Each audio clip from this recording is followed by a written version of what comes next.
Absolutely. So we have a special guest today. Very special guest. The world-renowned, internationally known, Mr. Eddie Conner Jr. Honored to be here. Honored to be here. Doctor Yeah, Eddie you Conner. gotta put that Yeah, DR. man. Doctor. Respect the Please title, put some man. respect on his name. Respect the title. Doctor You didn't do all that schooling for no reason. No, Yeah. you feel me? Mr. Wood.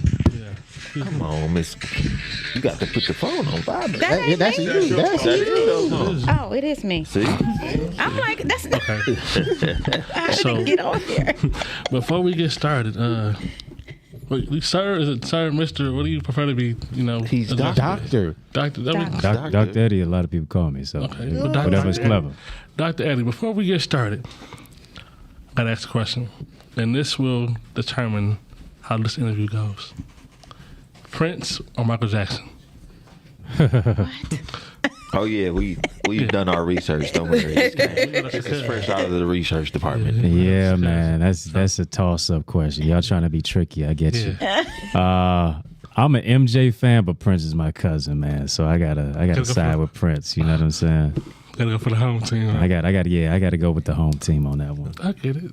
That's a good question. That's a political correct. That's a good question. Yeah, you know what I'm that's a saying? piece, It's- you know. He gave if I didn't, it's gonna start purple raining. So That was the PC question, the PC answer, but it's cool. We know. I can't moonwalk away from that one. You know. That was a good one. That was a good one. All right. So tell us what prompted you to start writing, because you have a lot of books. Yeah. You know what's funny? I never wanted to be a writer. So, I know the show is two sides to it. So I guess it is two sides to my story, with the fact that I went through a tough ordeal as a kid battling cancer, stage 4 cancer I was diagnosed with as a teen. And I thought it was over for me. I thought I was getting ready to really take my last few breaths. And I was raised in a single parent household, and my father's not there, you know what I'm saying, and never visited me one day in the hospital. I'm having these chest pains as a kid, and in high school, my favorite 2 classes in school were gym and lunch. Yep. You know what I'm saying? I love to chase the girls in gym, sit down, eat with them at lunch, and I'm having these chest pains. And as us as men, as boys, becoming men, we're told, don't talk about your pain. Pain is weakness leaving the body. Crying is for girls. And so I held all the stress inside, and I get a diagnosis, can't breathe by halftime watching a football game. His mother takes me to the hospital. My friend's mother takes me to the hospital. My mom meets me there, and they do a CT scan of the chest. They see they need to take me to surgery immediately. And they find out there's a tumor growing, and wound up being diagnosed with stage 4 cancer.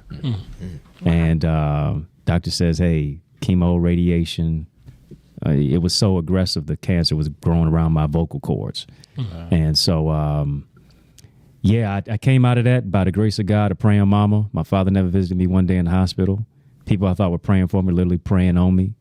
But I was able to beat those obstacles. 2023 marks 23 years being cancer free. Bless. So that's a blessing to find the cancer. And so I'm literally years later sitting with $1 and dreaming of my name in a dorm room at Eastern Michigan. My mom was giving me a call on my dorm phone. No, not a cell phone. She's like, you need to write your story. I'm like, no, I'm not writing my story. I don't even want to be a writer, much less what would I even write about? How am I going to go about doing it? I'm embarrassed about what I had gone through. She said, your story's not for you, it's for somebody else. And so little did I know, after procrastinating for so long, shout out to my mama, Dr. Janice Conner. As I was writing, I was healing. I had a lot of bitterness towards my father, bitterness about the situation, and writing became therapeutic for me. And I wrote my first book called Finding the Can in Cancer. And so I sit here now, 16 books. And I never wanted to do what I'm doing now. Okay. Yeah, but what you go through that's painful can eventually become purposeful. Yeah. So how old were you when you were diagnosed? 15. 15. Yeah. And you never had any prior Health condition. symptoms or anything No. like that? No, not at all. I was an athlete, I grew up, was running cross country, playing varsity basketball. I had more Butterfingers than blueberries, more Skittles than strawberries, but that's about it. So I was pretty relatively healthy kid. God worked in mysterious ways. Yeah. Sure. Yeah. Excuse me. What are the pros? And I see you're a motivational speaker also. So, what are the pros and cons of that for you? I think it's the only con would be, sometimes you're getting a little nervous. Eminem would say palms are sweaty, knees weak, arms are heavy. So you try not to show, that you are nervous. But I think nervousness is good because it shows you, hey, I don't think I got this all in the bag. I'm not coming in cocky and prideful. Yeah. This is about the people, not about me. And so relying on God to give you the strength, to give you the right word at the right time for the right people who are there.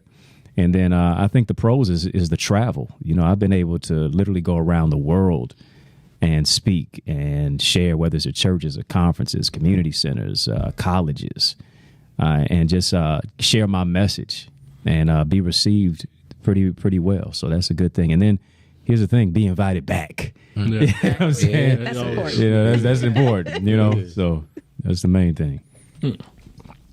So I see August 5th we have a conference coming up. Facts. Yeah. Want to get off into it? Yeah, without a doubt. August 5th, Access Identity Conference. I've been wanting to do a conference for years. And I think 2023 is a year of now or never for me. And I came into that year with this mindset. I did the TD Jakes conference. I saw it was about 50,000 That's people what I'm there. thinking. Like you said, you never done a conference. Now, Well, my own. remember you? Oh, okay. Oh, so this is your own. Yeah, first, this is my own. This is my baby now. First annual. Yeah. But that was a great springboard. Yeah. TD Jakes, come on now. Yeah, great springboard. I had about 1,500 people in my session, and I was nervous for sure. But I had a rocket for sure. I was like, hey, I'm coming from the D. I got to make it do what it do. And so, but I'm doing one here. Everybody flies around the country to go to everybody's conference, and generally conferences are imported here. Right. But I want to do one from the turf, from the ground, grassroots level. I'm a son of the city, east side of Detroit, but I'm doing this at Focus Hope. It's called the Access Identity Conference, Saturday, August 5th, 10 a.m. to 3 p.m. Yeah. Access Identity Conference is really all about ideas, impact, and influence. I believe somebody's waiting for you to become who you are so they can become who they're supposed to be. Yeah. Here's the question. How long will you make them wait?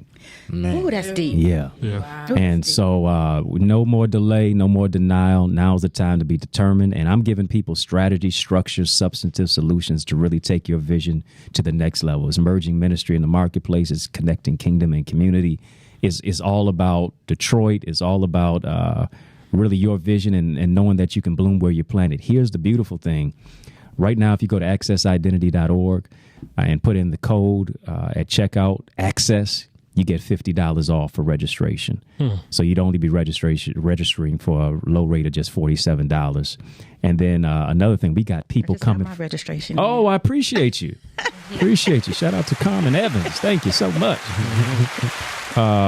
We got people coming from 10 different states and then internationally from the UK and Jamaica so far. And we've only been promoting the conference for just 2.5 weeks. Oh, that's good. Wow. You know what I'm saying? And so it'll be a great networking experience, not just with Detroiters, but from people all over the world, not even just the country. Right. So it's going to be an amazing, amazing experience. Who was your overseer? My pastor, Pastor Homer Jameson, over at Jameson Temple, where I'm a member there. Okay. Absolutely. Shout out to him, Connor and Mac. Jameson Temple, y'all got to come and pay a visit, 10:30 a.m. every Sunday.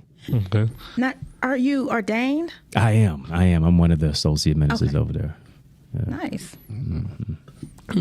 So with you having 16 books, are you working on number 17? Are you working on it? Ooh, you rushing me, bro. I know he just got I'm dropping 2 this year. You trying to make me do 3? Hey,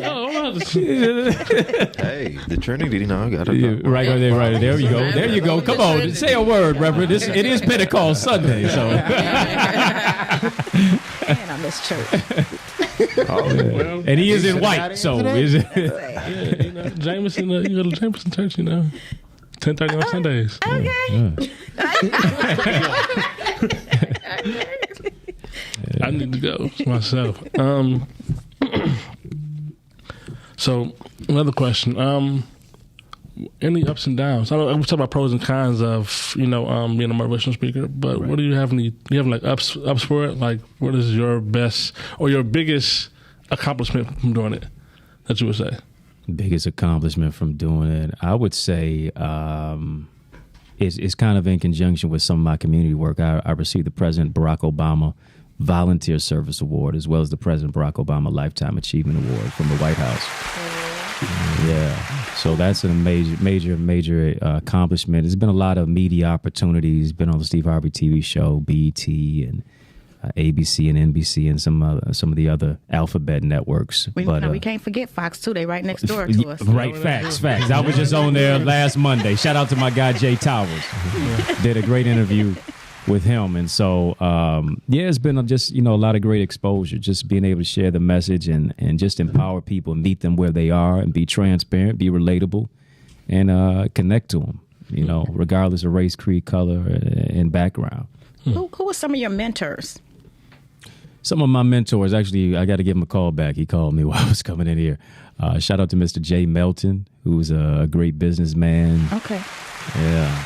Out of Ypsilanti, owns his own cleaners, and former Eastern Michigan University grad like myself. My former principal, I got to give him a shout out as well. What high school?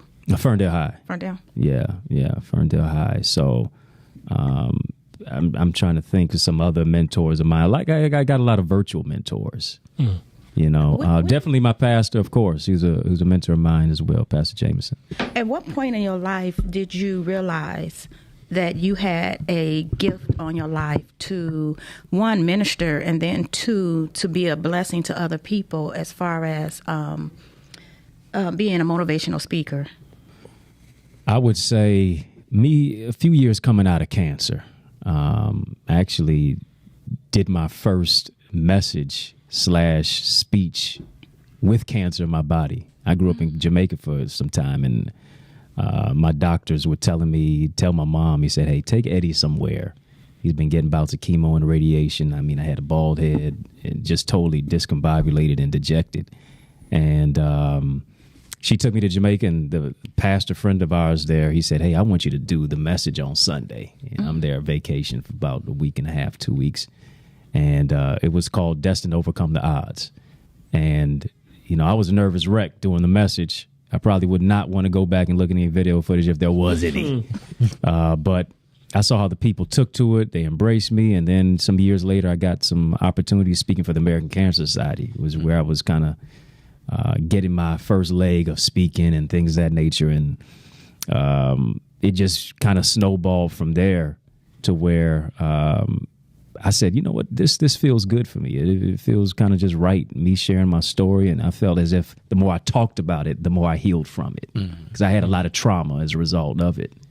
And when you're fighting for your life as you're starting your life and all of the other psychological debilitating thoughts, that's where I said, you know what, I think this is the purpose for me.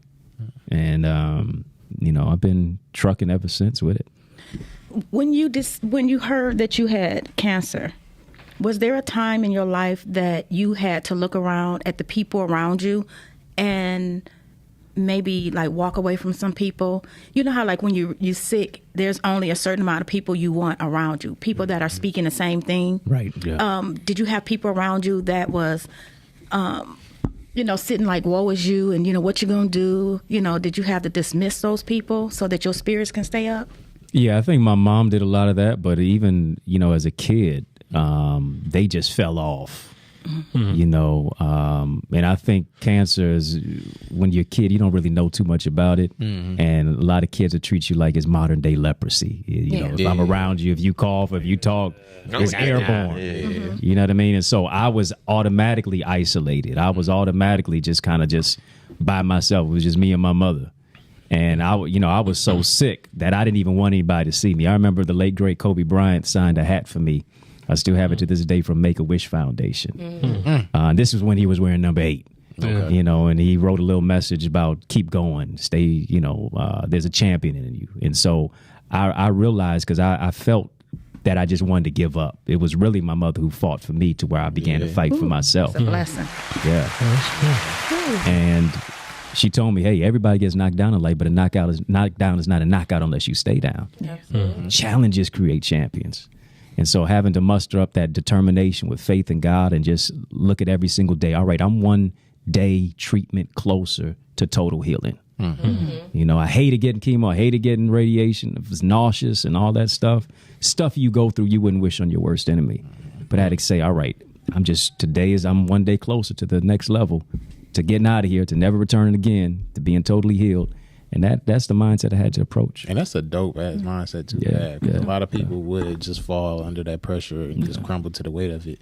But to have your mama and to have God in your corner like that and to persevere through that, that's amazing, dude. Oh, Listen, absolutely. don't discount a praying mama now. Oh, fact. I did. Fact. And I think, you know, and that's one of the things I was thinking about actually before I came here. And I'm just talking about Detroit for right now, but it's all over the country. We are having some serious issues, you know, going on. And in my mind, I was thinking like, we need the Welling women to step up. And I'm not discounting the men, you know, because there, you know, I understand there's power when men pray too. But it's a difference when a mother and a woman pray. There's a different kind of, you know, prayer, a tone, you know, a plead with God. Anointing, and I just, you know, I don't know, but I know we need to get the women together to pray because these young folks out here. Yeah, they living outside, recklessly. man. You know, They reel them outside, in. that's They it. outside. They outside. got to reel them in. I got a two-part question for you, Mr. Connor. Okay, the first question is, how do you motivate people not to be lazy?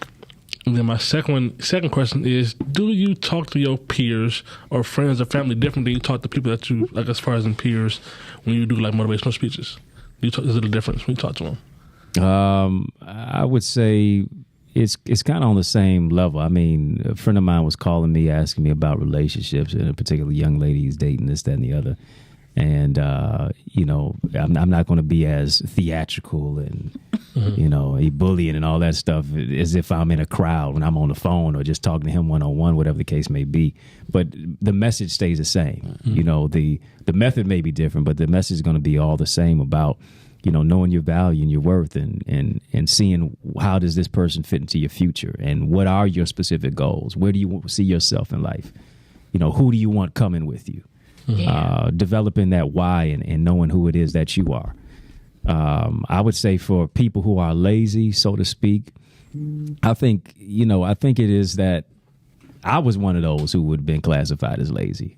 But what I had to do is I had to find my particular genius. You know, what is your particular motive genius? What is your passion? What is it that wakes you up in the morning?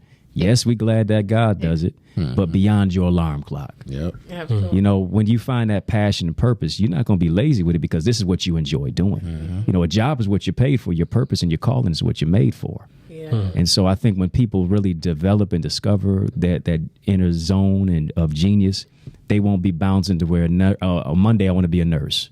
Tuesday I want to be a lawyer. You know, so on and so on. You know, you'll be able to really hone in and focus on what it is that you want to do. And it'll be work, but it won't feel like work. So it'll be something that you can do if you wasn't getting paid. Facts, yeah, totally So right. the money wouldn't make a difference. Right, yeah. You know, they can't pay me to speak. They can't pay me to write. You know, they can pay me a little bit, but it's never going to be to the value of what Right. it is because it took years for me to give you a message in 30 minutes. You know, you can't pay for that pain and the lesson that I gained from it. Ain't that the truth? Yeah. When it came to you having cancer at a young age, how did it affect your mental health? Oh man, before I even knew about mental health and emotional intelligence, all that, I was totally dejected. I wanted to give up. I was depressed. I was discombobulated. I had suicidal thoughts. I felt as if, you know, I was going to take my life before cancer did. You know, I couldn't be around my own peers. You know, when you're 15 years old, identity crisis is everything. Yeah. You know, you're trying to fit in. You want to be around the crowd, and everybody's wondering, "Yo, where are you at?" And you know, I'm lying to kids, talking about, "Hey, you know, I'm transferred to a school or whatever the case may be." I'm not telling them I had that. Right. You know what I'm saying? And so, Wow, so you had to lie for a period of time? oh, for sure. Yeah, I ain't proud about it, but I felt like I had to do what I had to do because I didn't want that word to spread like wildfire. And then, you know, more so, I felt it would spread versus there would be consideration and concern and real care. You know, I didn't want to be the the talk of the town about a disease or, fighting for my life. So I just really had to muster up hope. And, I see mental health now looking back at it. You can't spell mental health without men heal. Yeah.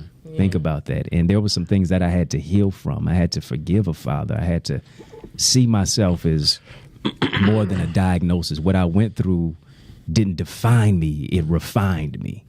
I had to understand that there's greatness on the inside of me despite the situation of what it is that I'm going through right now. So I got revelation out of my situation in the midst of the cancer crisis. Were you healing at the same time you were dealing with the issues with your father? And do you think that played a role in your physical healing? Yeah, I think me healing while I was going through cancer emotionally and spiritually did lead to the physical healing. I really do, because, bitterness is a cancer in and of itself. Exactly. And I had to forgive him when he never gave me an apology. When your father doesn't show up for you in your time of crisis, when you're literally fighting for your life, my earthly father, but I'm grateful for my heavenly father. Yeah. Scripture says, when father forsake you, the Lord will take you up. And so having that mindset, and then having my grandfather and my grandmother and other people who would come in, that my mother deemed were speaking life into my life, to sow positive seeds into my life and really, caused me to think positively and fight. I think that became the turnaround for me. Have you ever connected with your father after that? Oh, yeah. There's no acrimony. We're kind of amicable. Okay. But there's no real relationship that's substantive.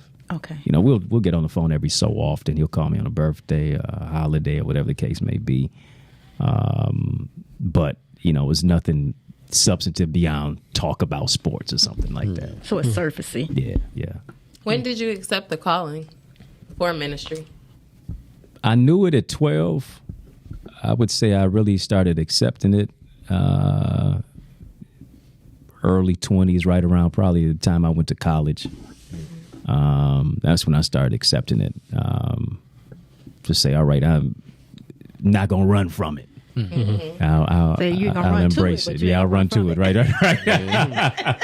So was it hard walking into that calling, being in college and the worldly about college, where we know what everybody wants to go to college and have fun and do this, but if you're walking into a calling, you're separated. Yeah, and I wasn't always the best in college, I'll tell you that much. But I would say college was boring to me. No. Oh yeah, I had fun in college. They didn't give her no invites. It was boring because I was saved at that time. So they looked at me like the square kid. So you was on the same journey as me? Y'all need to bring y'all Bibles to that part. Right. Sometimes you still gotta experience life with that. Yeah. Like, I'm hearing him talk, and it's just like, okay, Lord, I was supposed to be here. I hear you. Okay. That's what happened. I know better. You know what I'm saying? And when you know better and you in the predicaments and you in the situation I'm in, I totally understand. Because I don't talk about it, but I've been an ordained minister since I was 17 years old. Oh, see, I knew you had a preach in you. And That's why he don't go so Exactly. He will not let you go too far. Yeah. But you the can thing run, but is, you can't hide. It's never been a whole trying to hide. It's always been the run, because my ministry is a tad bit different than everybody else. I'm responsible for everybody. And I've always been responsible for everybody. Like when I got shot, when I got shot, I was managing my little brothers at the time, and it just stopped everything. And you know what I'm saying? Yeah. God has a way of talking to us. Still here, brother. He does. It's not just surviving, but thriving. It's a testimony. So, Ministry and Facts, though. When talk about healing,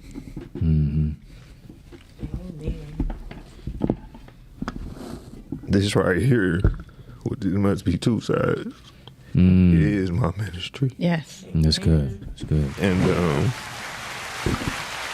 And don't ever say, don't have me up in here crying. Okay? man, because this wasn't. Sunday fun day. I try to tell you. Try to tell you. The spirit is high. Yes, sir. Yes. You know, Healing in the atmosphere. Yeah. Got you, bro. man, Yeah. different. But to hear somebody else's testimony and to know, you know what I'm saying? 'Cause I went down at 22. I'm a gunshot victim. But had I not been where I was, circumstances would be different. So to really hear from somebody else that didn't put themselves in that situation and still be able to push forward correctly, it's appreciated. You know, I use my own situation to help everybody else, but it's always to who's there to help me. And just for you to be here for these, you know what I'm saying, 20 minutes, I appreciate it. That means a lot, brother. It's appreciated because when you always strong for other people, who is really there to be strong for you? And, you know, I appreciate the church and I appreciate the background, but we living in a new time. And, you know, I tell Miss Carmen all the time, I love her because I know this is one of them women who sit back. These is one of them praying mothers that we need. But it's also those of us like myself who have to actually be in the trenches to get other people to understand what's going on. Everything ain't peachy keen. Everybody don't make it to these identity access type conferences because their mindset isn't there yet. But for me, it's just that pull on that tug on I'm here and I'm here, but I need to find my middle. So, you know, I appreciate it. I appreciate it. It's, I wasn't expecting this episode to be like that, but I definitely appreciate it. He will move. Yeah. He would change the atmosphere. Yeah, it's always easier said than done, you know, and it's not until you in the situation where you have to constantly pray and ask God to give you a strategic plan for your life. You know, what I had to go through may not be what the next man or woman had to go through. So God definitely walks us through, you know, and I was telling you some weeks ago when God told me to write the book, I didn't want to write it because of some of the things that I had to go through in my life. And I was actually I was a teacher at the time, and I was talking to one of my co-teachers, and we were just talking, you know, we would get to work at 8 o'clock in the morning. We wouldn't leave till like 8 or 9 at night. Because even after our children were gone, we would stay and grade our paper, and we would just have fellowship. And I was talking to her about something, and she said, Miss Evans, you just need to write the book. I said, girl, I've been working on that book for 4 years. I really wasn't working on it. I would pick it up every blue moon, you know, add a couple of words and say, I'm working on it. But after she really talked to me, she said, you've been through so much in life. And as I sat there, that's when, the title came. Life happens. It happens to all of us. So it's not about, what happened. It's how, or the next step that God gives you to get through it. Okay, I got a question for everybody. What affirmations do y'all tell yourself in the morning? Do you tell yourself anything motivational in the morning? I can do all things through Christ that strengthens me. Because each day, being a single mom, you have to have strength to get through the day when, I lost my mom, and I'm the only child, so it's not a lot around my circle. So that's my biggest affirmation because, it's a struggle getting through sometimes. One of the first things I tell myself in the morning, and this may be trivia, and it started out as a joke. I wake up and I'd be like, girl, get up. And, quite naturally, it was like, girl, you got to get out this bed. You got to get to work.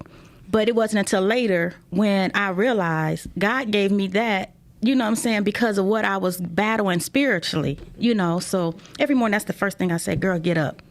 You know, so no matter what I go through, you got to get up and move. You know, you can't stay where you at. You can't, you know, whether it's physically or spiritually, you got to get up and move. So once I, you know, tell myself, girl, get up, you know, I get to the mirror and I have like little sticky notes on my bathroom window, you know, different scriptures or different sayings. And I, you know, I end up quoting some of those things that, you know, I am the woman that God has called me to be.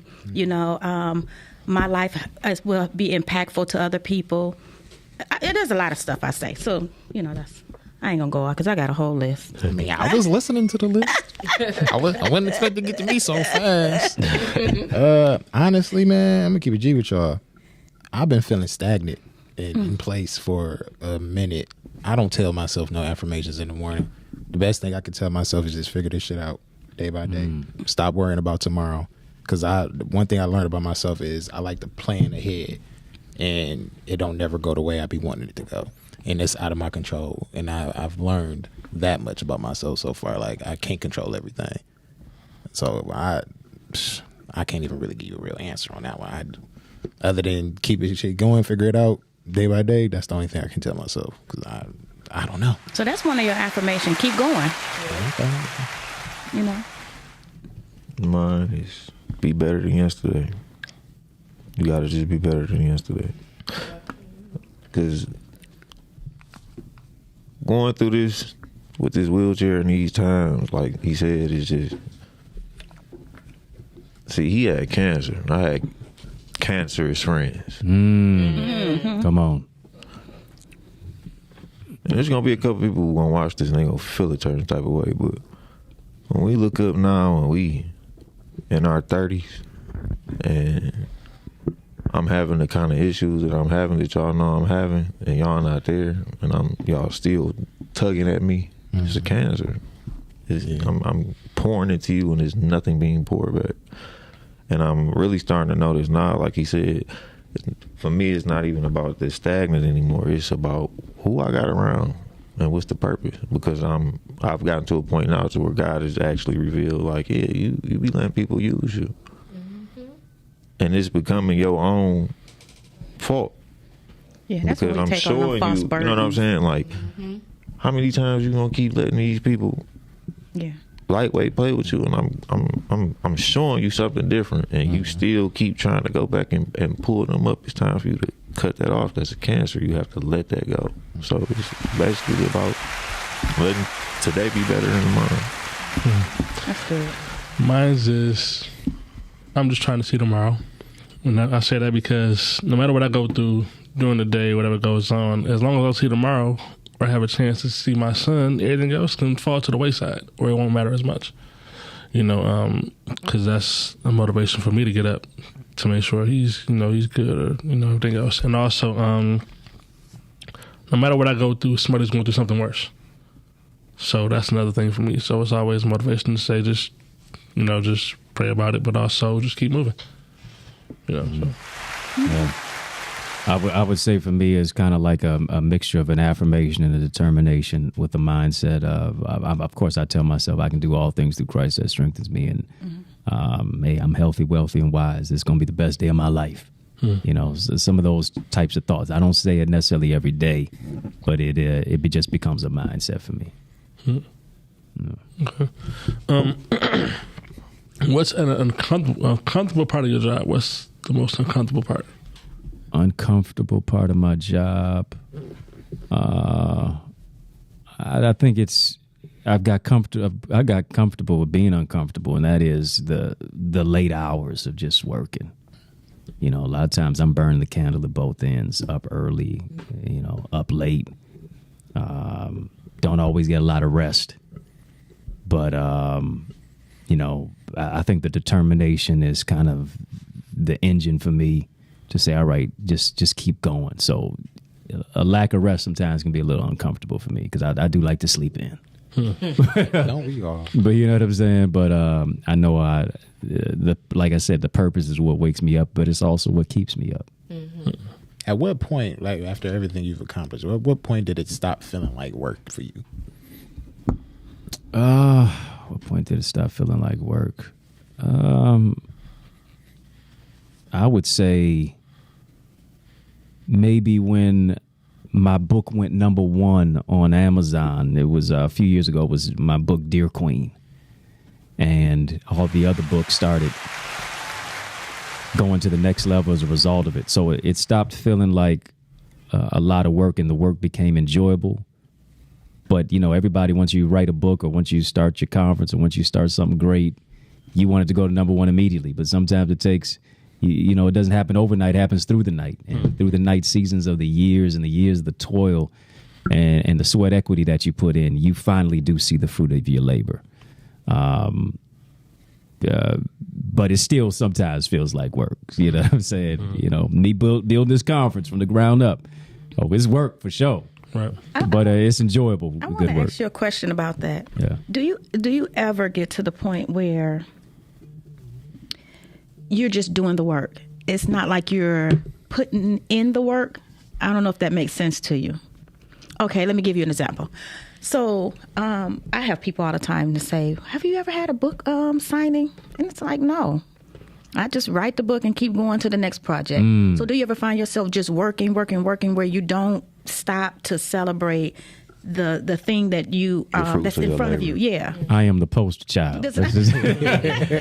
I live by the Jay-Z song, "It's on to the next one." Yeah. You know, I very do pause for the cause of celebration. I do more dedication than anything, and you know, a lot of people say, "Hey, you know, you burn yourself out," but I think it's rejuvenating to me because when I get that spark of energy or that inspiration, I catch lightning in a bottle. I got to keep going, and you know, it's about, you know, not so much the awards as doing it for a reward. Yes, that's what it's about for me. Yes. Out of all your 16 books, what's your favorite one? My favorite one, it's like asking me. I'm not a father, but it was like asking me if I had as many kids as Nick Cannon. Which one is my favorite one? Now listen, you don't have any children yet, but I'm gonna tell you, who's gonna have a favorite one. You just don't tell them that. Yeah, Right. true. I tell mine. I tell my son. Everybody got a favorite. I got a That favorite. is I'm my grandma's favorite. They know that. I'm my auntie's favorite. They know that. That was definitely my mother's favorite.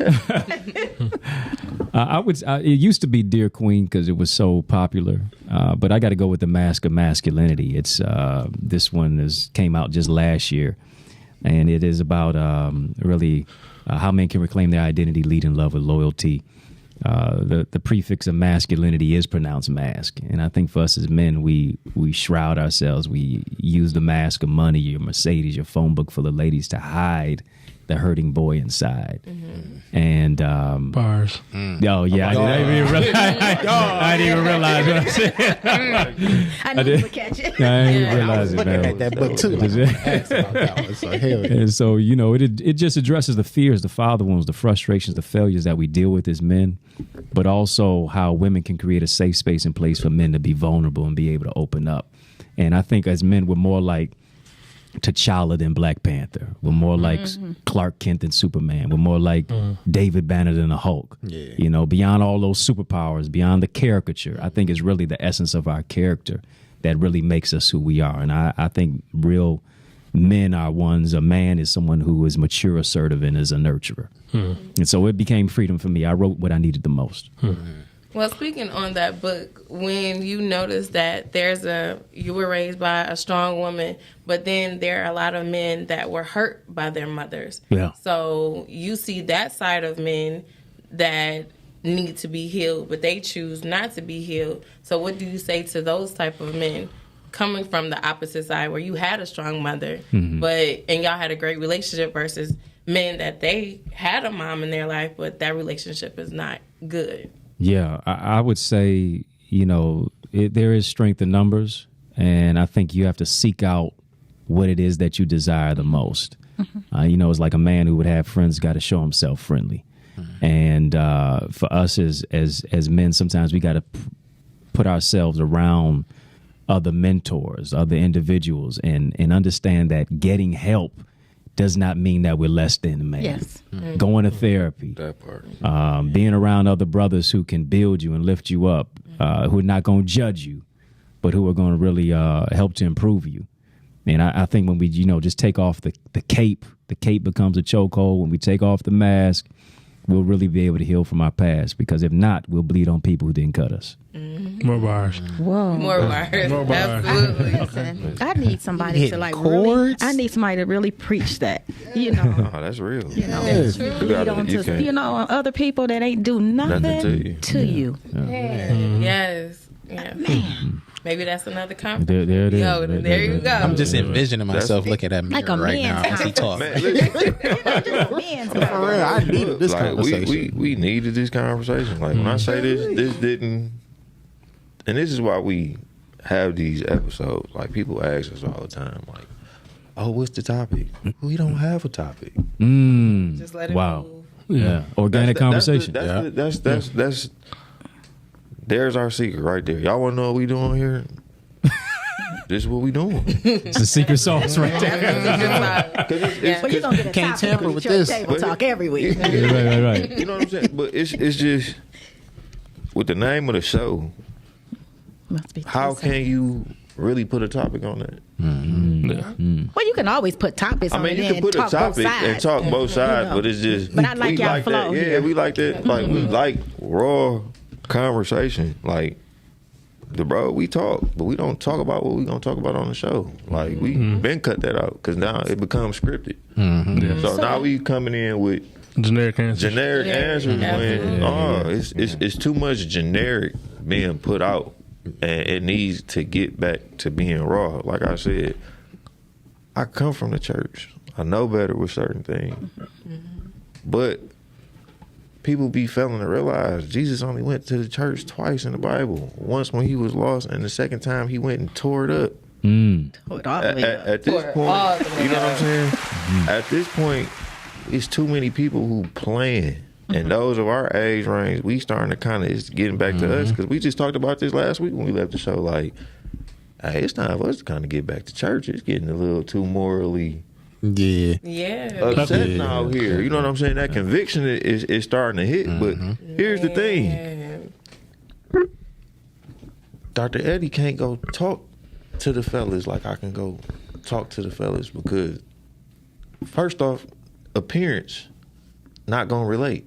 The very first thing, oh, he too smooth. He got a suit on. You see what I'm saying? I've gotten myself to a point to where God has put me to where you can go be a chameleon in any room, but you still gonna be who you are, and you gonna attract whoever it is that I seen. It don't matter. Y'all heard me talk about it all the time. When it comes to homeless and drug addicts, I'd rather you tell me the truth, and I'm still gonna give you this money just to let you know I'm not here to. I don't have no heaven or no hell to put you in, or no jail cell to put you in. And when you go back to when you say bleed on other people, that's what that is. When you haven't healed and you bleed on the other people, you're putting them in your own form of heaven, hell, or jail cell. And who gives you that right to do any of that? You know? Really? Okay. Got a question for you, Dr. Connor. First off, Marvel or DC? Which one? Because I see you mentioned superheroes, so which one? I got to go Marvel. I think Black Panther and all that was on Marvel. Yeah, Marvel just got a different type of swag with it. That's cool. All right, we're going to turn to DC real quick, though. Superman or Batman? Oh. Man, that Dark Knight series, bro. I gotta go with Batman, man. You know what? Batman. See? My guy. I could watch that every day. Hey, that wasn't That's was a just trilogy. the cinema, man. The photography of it, man. It's crazy. Yeah. Your Mount Rushmore of motivational speakers. You can put yourself in if you want to. Rushmore. Okay. I got to go T.D. Jakes. I got to go, let me see.